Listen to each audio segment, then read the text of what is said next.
Bonjour, bienvenue à Vie et Miséricorde, c'est Ursule.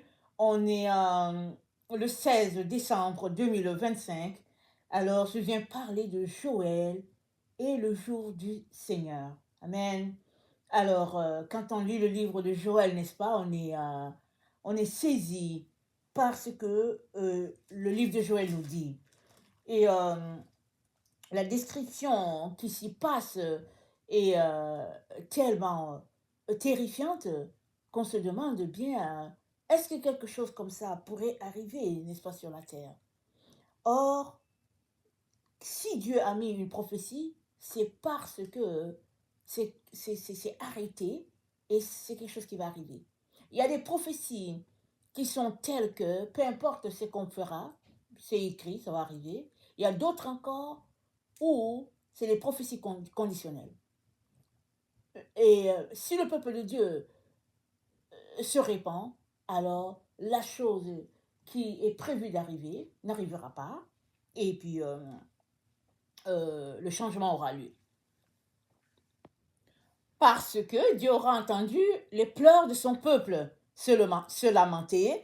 Par exemple, quand on lit dans Joël 1, le verset 13, c'est dit, sacrificateurs, saignez-vous et pleurez, lamentez-vous, serviteurs de l'autel, venez passer la nuit revêtus de sacs, serviteurs de mon Dieu, pleurez. Le verset 14 de Joël 1 dit, publiez un jeûne, une convocation solennelle, assemblez les vieillards, tous les habitants du pays, dans la maison de l'Éternel, votre Dieu, et criez à l'Éternel. Pourquoi est-ce que le Seigneur appelle tout le monde? C'est parce que la prophétie de Joël présente deux situations. Ceux-là qui se répandent, ceux-là qui vont se repentir, il y aura une grâce particulière pour eux. Et ceux-là qui ne vont pas se repentir, ce qui est prévu d'arriver arrivera. Alors, regardons le cas de ceux-là qui vont se repentir. Ceux-là qui vont se repentir, c'est dit dans Joël 2, au verset... attendez, je vais regarder. C'est au verset 18. Donc voilà, Joël 2, le verset 18, nous présente une situation extraordinaire. C'est dit, l'Éternel est ému de jalousie pour son pays et il épargne son peuple. L'Éternel répond, il dit à son peuple, voici je vous enverrai du blé, du mou, de l'huile et vous serez rassasiés. Et je vous livrerai et je ne vous livrerai pas à l'opprobre parmi les nations. Et j'éloignerai de vous l'ennemi du nord. Je le chasserai vers les terres arides et désertes. Son avant-garde dans la mer orientale, son arrière-garde dans la mer occidentale. Et son infection se répandra, sa puanteur s'élèvera dans les airs. Parce qu'il a fait de grandes choses. Terre ne craint pas, sois dans l'allégresse et réjouis-toi. Car l'Éternel fait de grandes choses. Bêtes des champs ne craignez pas.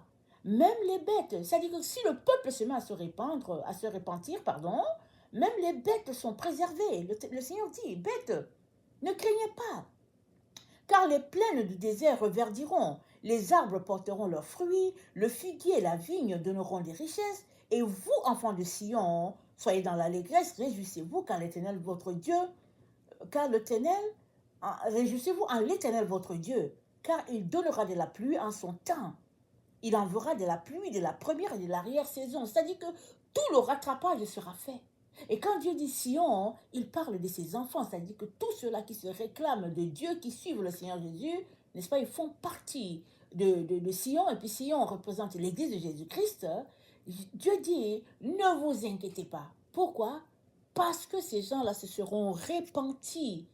Et Dieu aura une grâce particulière pour eux. Sa compassion va s'étendre sur eux, sur les animaux, sur la végétation, à cause de la crainte que le peuple a eue de Dieu. Voilà ce qui arrive à tous ceux-là qui vont se repentir.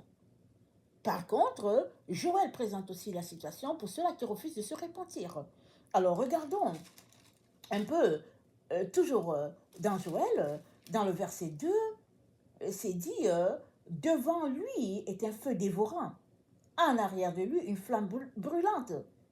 Et le pays était auparavant comme un jardin désert. Mais derrière qui? Derrière le peuple nombreux qui arrive. Et ils viennent d'où? On peut s'arrêter pour dire, mais ils viennent d'où ce peuple-là? Qui les a envoyés? Qui les a formés? On est...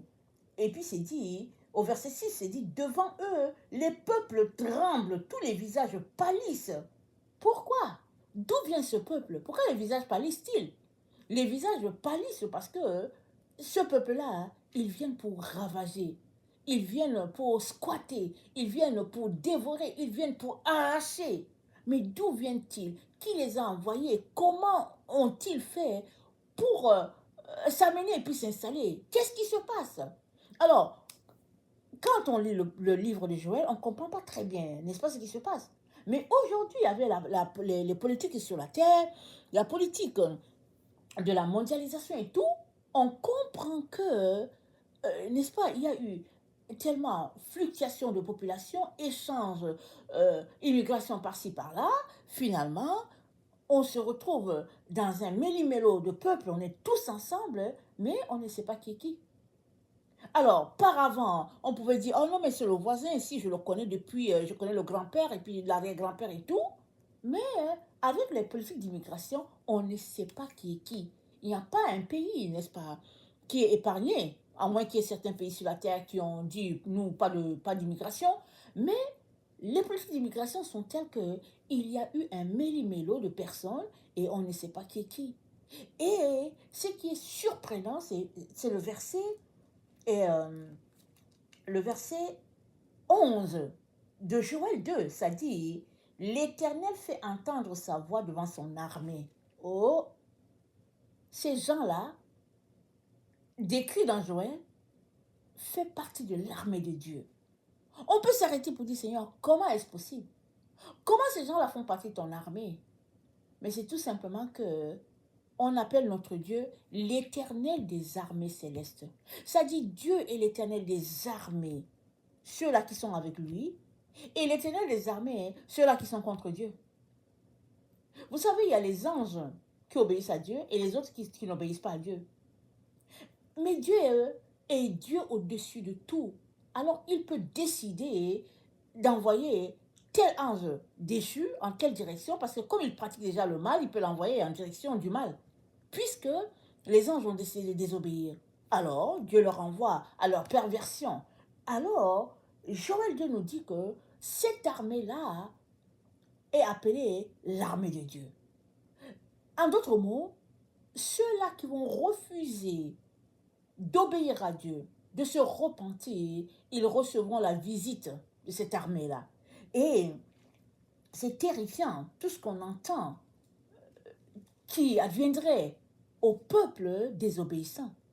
Parce que cette armée, entre guillemets, vient pour piller, ravager, détruire, piétiner. Alors, mais pourquoi est-ce que Dieu peut-il permettre quelque chose comme ça? On peut se poser cette question. La réponse se trouve dans le fait que Dieu ne nous a pas appelés pour nous attacher aux choses. Il nous a appelés pour nous attacher à lui. C'est lui qui est notre source. C'est lui qui est notre tout.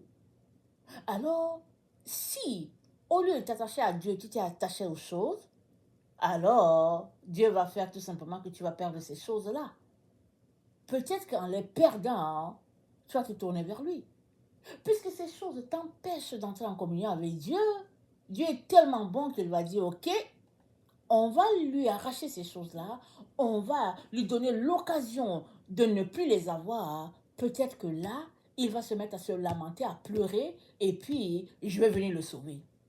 Voilà jusqu'où va l'amour de Dieu pour chacun d'entre nous. Mais il faudrait qu'on s'arrête, qu'on réalise que Dieu est amour et ce qu'il veut pour nous, c'est pas que nos cœurs soient attachés aux choses, mais c'est que nos cœurs soient attachés à Dieu et qu'on puisse se contenter de ce qui est là et puis c'est tout.